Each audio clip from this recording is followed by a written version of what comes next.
This is ABTV, Animal Bites Television. All right, so guys, it's that time of year again. Colubrid snakes are hatching like mad, which is just amazing. It's like Christmas every morning.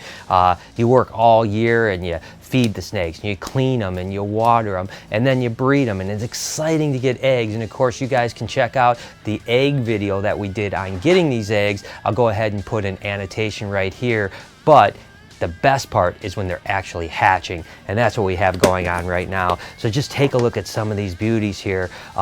This happens to be just a California king snake clutch right here. So you can see this is like a normal coastal California king snake type of pattern. And then of course you have this more high yellow, almost like they started out calling them aberrants, and then more and more yellow came out, and then they became banana cal kings. And then you're starting to see this be a little bit more like the normal banana cal king, where you have a lot more yellow in them. Not quite really bright. We work with some really bright yellow ones, of course. This one's a little bit dark, but I actually think it's kind of neat. And this is what happens when you start working with these snakes. Sometimes you just gotta reset yourself, because it's like opening up a can of worms. Next thing you know, there's snakes all over the place. So I'm gonna reset for 1 minute, and I've got one more animal in here to show you that's really cool. Take a look at these guys. Now, it's actually been a couple years since I hatched these. These are what they call noblocki, and these are a Terrahumera mountain king snake. So again, they're a lot like the Arizona mountain king snakes, being a Pyromelana, but these are the Terrahumera mountain ones, which instead of being really banded, they're like kind of like little crosses up top, and then they have that really freckled out size. So again, I've been in love with noblocki for a long time, so it's really cool to see baby noblocki again, since I haven't seen them for 2 or 3 years. So that's pretty cool. So that's that clutch box. Let's see what we have here. Okay, this is actually interesting. This is a coral snow clutch. So remember those really pink corn snakes that I've showed you in the past? These are the offspring from that. So again, this would be a snow corn snake that, whoop, that thing just jumped out. Look at him. He's a little feisty bugger. This actually is, look at him, he's biting me and everything. This is a black motley corn snake that's from the exact same group of animals. And then this, of course, would be a ghost corn snake that is from that pink line too. So as these guys are getting better, you see the ghost corn, which is actually a hypomelanistic aneurystic corn. As it gets older, it's going to turn really pink. And of course, this is an aneurystic motley corn that as it gets older, it's going to get really pink. And then I showed you the white one, which is the snow corn. And then this would just be the normal anery corn without the motley pattern. But again, this line is a polygenic line that we've bred to get the highest pink possible. So as babies, they look basically like they're normal animals, but as they get older, more and more pink comes out, which makes them really, really cool. Oh, take a look at these guys right here. Now this is exciting. These are little hognose snakes. So again, these are western hogs right here. Take a look at how cute that little monkey is. Of course, with that little pug nose and just really cool mentality. And there's a whole slew of them. Take a look at that, guys. Look at it. But there's one kind of neat one in there, isn't that? And that, of course, is an albino. But these aren't normal albinos. These are actually pastel pink albinos. So there's really 2 albino versions in the hognose. There's the pastel pink version, and then there's the orange albino. The orange albino was actually originated before the pastel pink. Both, ironically enough, came from a guy named Rich Evans down in Lubbock, Texas. So cool to produce pastel pink albinos again. It's been a little bit since we've done that. So, and we can see here, this was actually a het to het clutch, but you can see we have 3 pastel pinks and a whole bunch of possible hets in here. So that's pretty awesome. And what's interesting sometimes with hognose, and you don't see it with this clutch, so we'll keep on looking and see. Again, here's another hognose clutch right here. You can sometimes see that these guys aren't doing it either, but babies will sometimes play dead. So when you first open up the egg box, they'll literally go like, whoop, and they'll play dead. Now there is one animal in here that's a little bit interesting, and what's pretty cool is that when you're breeding hognose, a lot of them are kind of possible het for everything, because we breed a lot of stuff together. And take a look at that. That's a little axanthic hognose right there. So that's another recessive mutation that is lacking the yellow pigment. And you can see it's really silver as opposed to the other colors. But take a look at a couple of patterns on these ones. I've never quite seen this. I mean, these patterns are really, really jumbled. I mean, look at that. There's there's like tons of busyness in these. These are really beautiful because this would be like the kind of normal hognose pattern. You can see like one big blotch on its back, and you can see all of these have like twin spot blotches, which is probably something that's going to be inherent. So we're certainly going to probably hold back some of the really good twin spot ones and see if we can polygenically maybe get a really like a granite hognose or something like that. So that would be really cool. Always want to check to make sure that we don't have little noses plugged here. Let's see what we have here. Another hognose clutch. You can see one egg is still not done, and there's a couple eggs that went bad during incubation. But again, these are just normal hog. This is another one that, look at that really interesting pattern. So we obviously have something going on with our animals that were, some of the males that we're breeding obviously are passing down that really cool pattern. I really like that. That's going to be a really cool animal. So really some cool stuff starting to hatch. We got more, so I'll put these aside and I'm going to set these up here in a few minutes, but set these aside and grab the next box.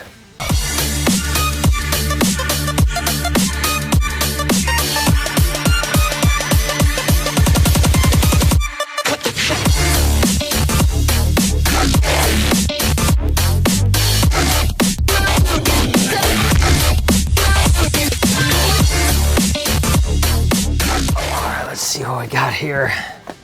All right. Oh, take a look at this, guys.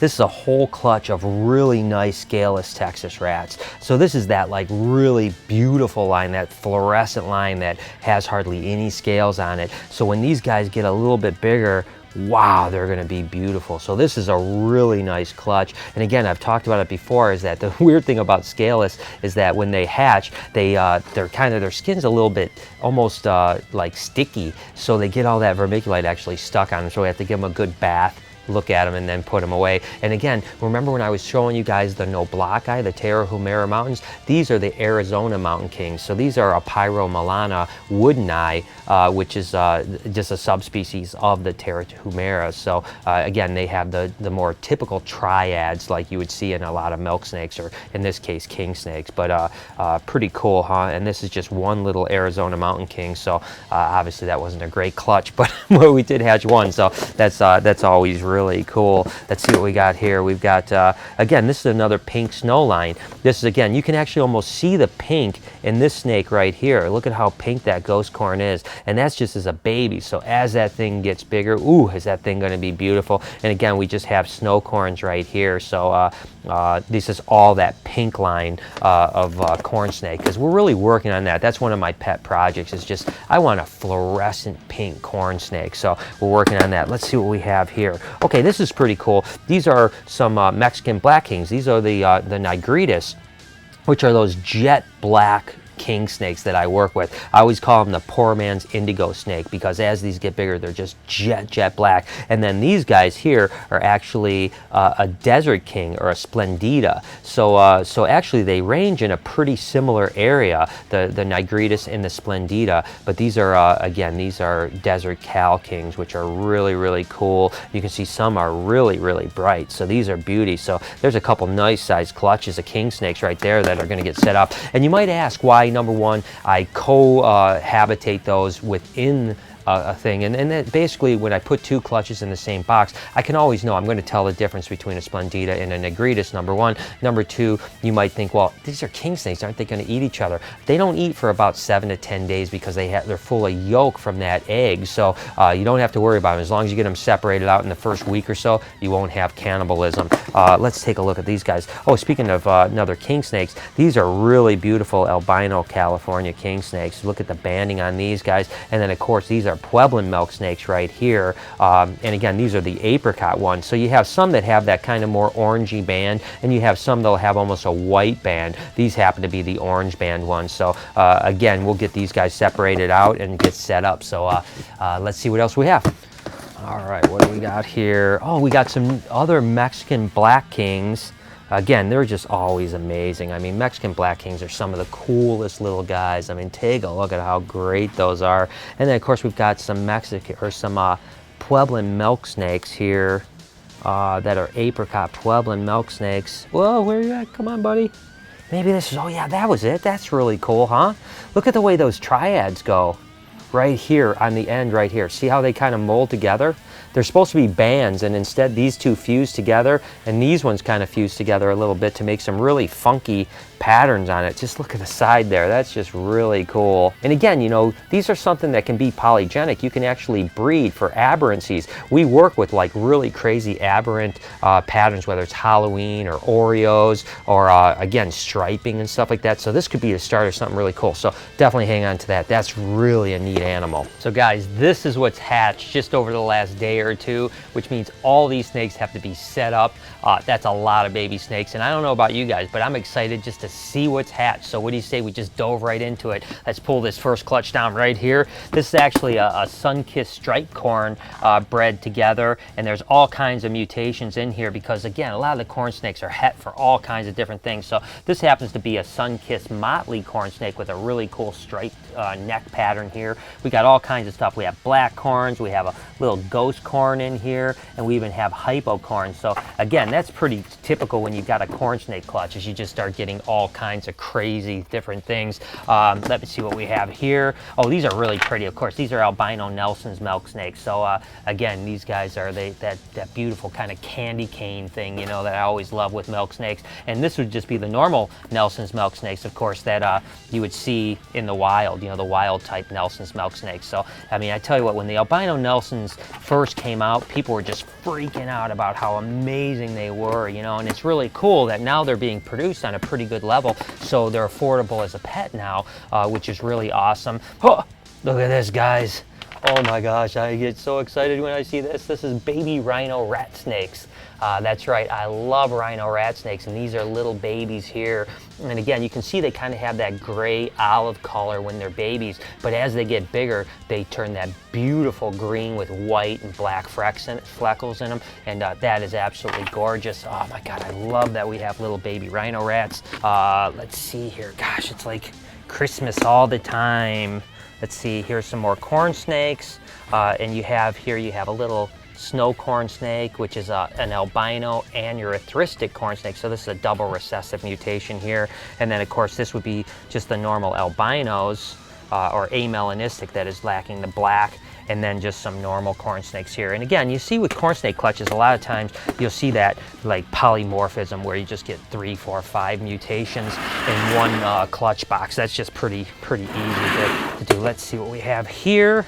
Okay, we have some desert king snakes here. These are what they call splendida, and they're really nice. And then again, we have some tricolored Honduran milk snakes right along with them.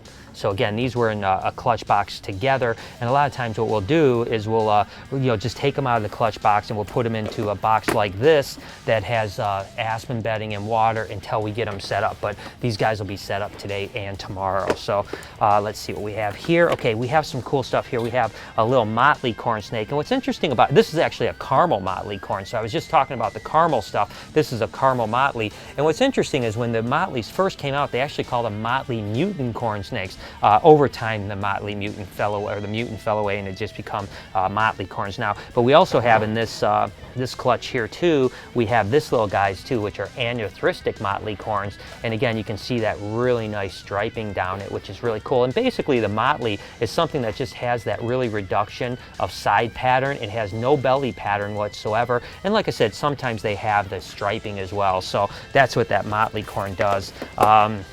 Let's see, I see another stripy thing in here.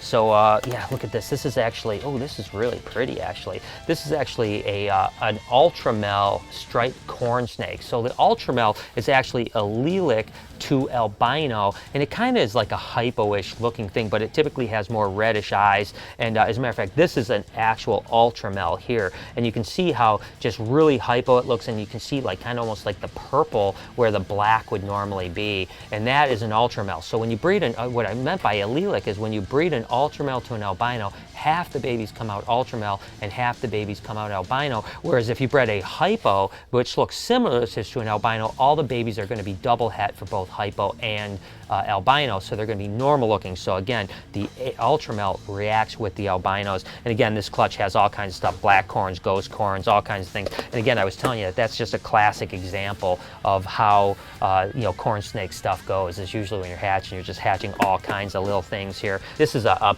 pyro, or an Arizona mountain king snake. And again, they have those really heavy triads. Now, triads are actually what they call the bands, is triads. And when you get into the pyro Milana or the Zanata, they have a lot of bands compared to, say, the Pueblans or Nelsons. But take a look at this. This is what got me excited when I first opened the thing. This is actually an albino Arizona mountain king snake. So again, beautiful mutation. I absolutely love these guys, and they stay relatively small. These guys only get about maybe 3 foot long or so. So it looks like another little albino down here too. Look at that. Oh, look at that. How cool is that? That's awesome. So yeah, we got a couple albinos and some normals in there, some scaleless Texas rat snakes. So that's pretty awesome. Let's see what, oh, this is cool. Check this out. Ooh, oh yeah, this is a really good. We actually have some more rhino rat snakes, which is always awesome. Take a look at that little guy. I just love the fact that even as babies, they have that little rhino horn, which makes them so cool. And again, as babies, these guys are typically going to be fish eaters. A lot of them don't eat pinkies right off the bat, but we feed them fish for maybe a month or two, and they switch over to pinkies, and then the rodent feeders the rest of their life. But I wanted to show you too is earlier we showed you the albino Nelsons, which of course are these guys here. But what's interesting is look at the other ones. These are a T-positive albino Nelson's milk snake. So instead of being white, they're actually purple or almost that brownish purple look. Now that's almost the same thing I was talking about with the Ultramel. This is basically the Ultramel version in a Nelson. So basically when you have a T-positive that has that purple look to it and you breed it to an albino, instead of getting double hets, you actually get half the baby's T positive and half the baby's T negative, or the white albino. So it's an allelic animal is what they call it. So pretty darn cool. Moving on, we still have a lot of babies to go through. This is just some corn snakes, but look at this. This is really neat. These are really cool. These are what they call albino reverse Okatee corn snakes. So a normal albino corn snake is going to be really orangey looking, whereas these guys are real white looking, and that's because an Okatee is going to have really broad black bands around its saddles, and of course when you take the melanin out, you're going to have white where the black is. So that's what that is. And then again, just some other corns. This one's kind of neat. This one almost looks like a little bit of an Aztec-y thing. You can see where the pattern, oop, that's not it. The pattern here on the dorsal is just a little bit wacky. You know, you get like some really kind of dotting and dashing and stuff like that on the sides and stuff like that. So that's a pretty snake. So again, there's so much polymorphism within corn snakes. It's really, truly amazing. Let's see what we have in this clutch here. Again, we have just a couple Pueblan milk snakes and some more corn snakes, albino corn snakes, normal corn snakes, and even some black corn snakes. So you kind of get in the feel that almost every corn snake clutch we produce has some mutations in it. So, but we have more where that comes from, that's for sure. Ooh, take a look at these. Are really cool. These are actually that coral stuff. So like for instance, this ghost corn right here, you can see a normal ghost corn would be, oh, let's see, come on, buddy. Oh, don't want to let any snakes loose. So a normal ghost corn is going to look almost really gray. You can already start to see the pink coming out in this animal, like all up in here is real pink. Now that means that this is that coral ghost line. So as these get older, they develop more and more pink coloration. And these coral ghosts, when they're adults, are absolutely breathtakingly. They're just, you know, pink with a little bit of gray to them. One of my favorite of the corn snake mutations for sure. And again, we had some snow corns in there that are the same thing. The snow corns will also have that really high pink look to them as they get older. So let's pull this stack down here. We've got a couple more stacks to go through, guys, so bear with me here. This is, oh, take a look at this. This is awesome. This is actually a scaleless corn snake, guys. So I showed you the scaleless Texas rat snakes, but these are the scaleless corn snakes. And that's just so cool. I mean, I tell you what, I love the scaleless animals, and the scaleless corn snakes are so cool. We actually brought the very first scaleless corn snakes into the country from France. So we had the first ones here, and we've been working with them for quite a while, and we have several mutations that we typically produce.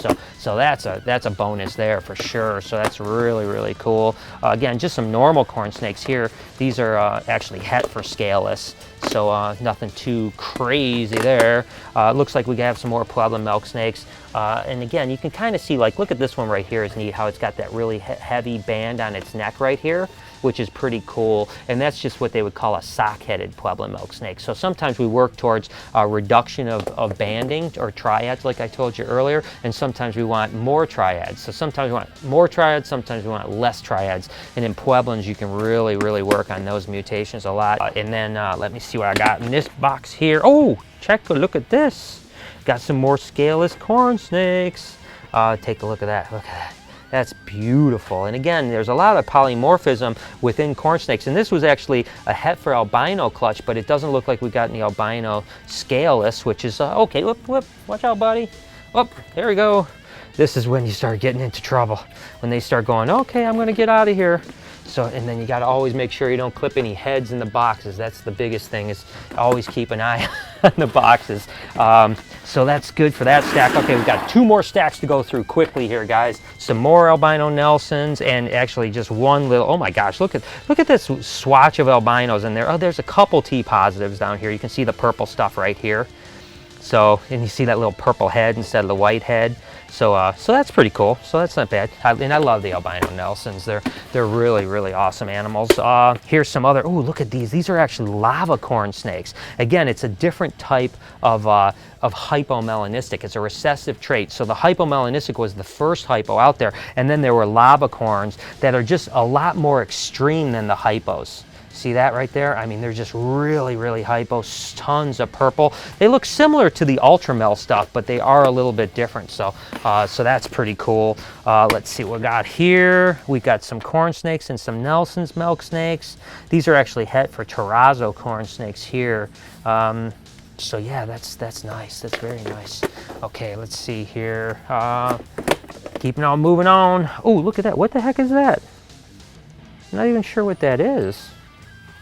It's some sort of a hypo-ish thing, but it's got a really unusual color. It's really tiny, but that is really cool looking. Let me see what the breeding was here. This was actually, oh, this is that strawberry line. That's, again, that's another type of hypo. So this is a strawberry. Wow, these are really cool. I got another one right here. This is another strawberry too, and you can look at the polymorphism between the two of them, but both, oh, this is a strawberry sun-kissed. So you see the little sun-kissed head pattern?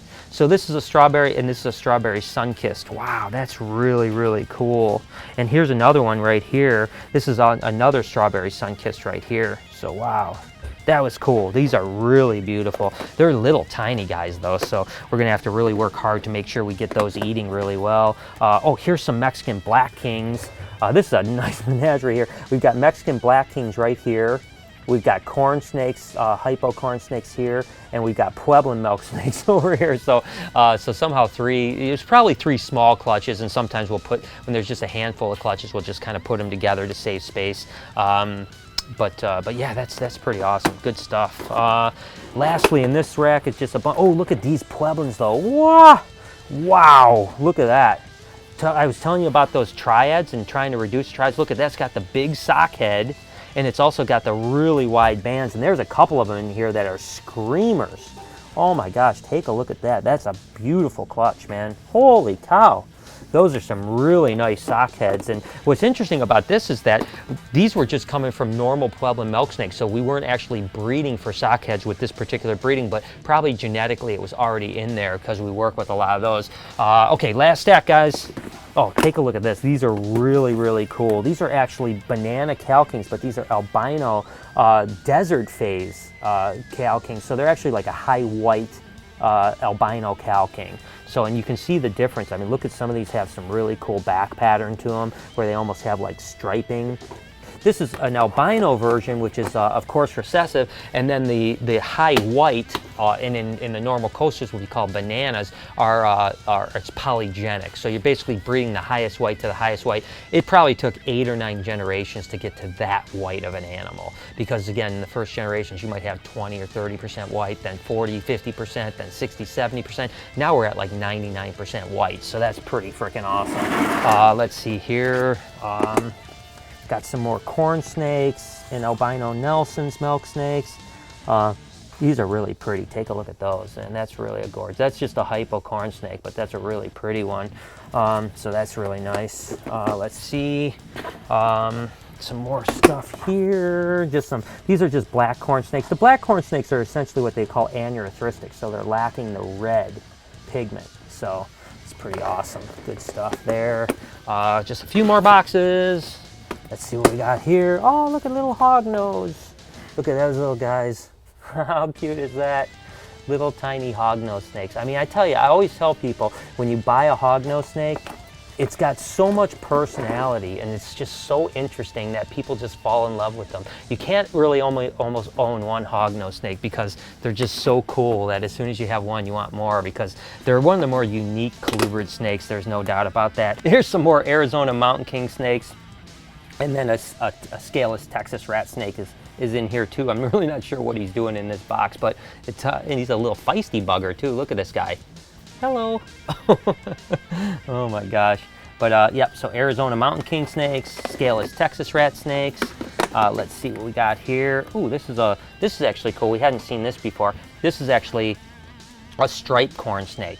And again, that's a recessive mutation. That's just basically almost like a patternless corn snake is what it basically comes down to. The original striped corn snake was kind of a tough animal too. They were, the fertility wasn't very good on them. They were really prone to getting egg bound. But over time, we've been able to really increase the fertility and the viability of those animals. So that was generations ago. Now they're really strong, beautiful animals.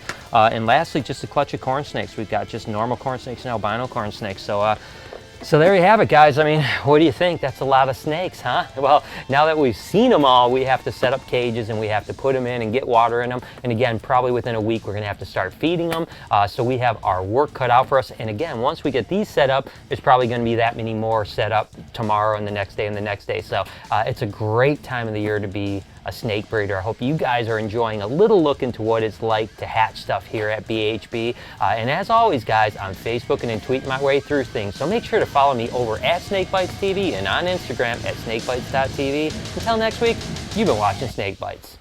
Do me a favor, guys, if you've enjoyed this video, hit the subscribe button for not only Snake Bites, but other awesome animal videos. And if you want to watch more Snake Bites videos, go ahead and click the link right here and just watch away. Oh, here's some more Arizona mountain king.